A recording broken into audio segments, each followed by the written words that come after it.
9/10/2024 బుధవారం. జ్ఞానకారకుడైనటువంటి గణపతికి ఇష్టమైన రోజే.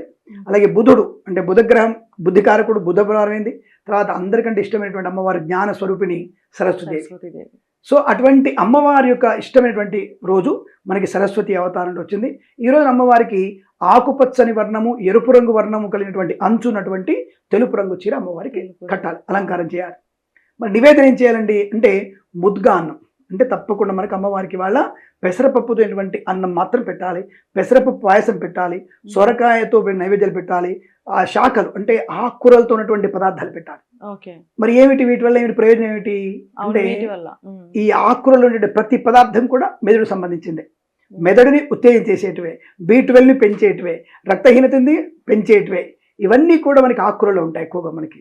సో కాబట్టి ఆకుకూరలను ఎక్కువగా పెట్టమని చెప్పారు. ముద్గా అన్నం ఈ జఠరాగ్నిని చాలా మంచిగా అంటే కడుపుని శుద్ధి చేసేటువంటి ప్రక్రియ పెసరపప్పుకే ఉంది.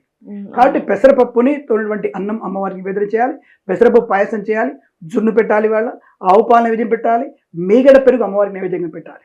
ఆవు పాలు మీగడ పెరుగు అమ్మవారికి నైవేద్యంగా పెట్టి తప్పకుండా అటువంటి పెట్టి అమ్మవారిని మనం అలంకరించుకొని పూజ చేసుకొని ప్రయత్నం చేయాలి, నమస్కారం చేసుకోవాలి. ఇది సరస్వతి అవతారం.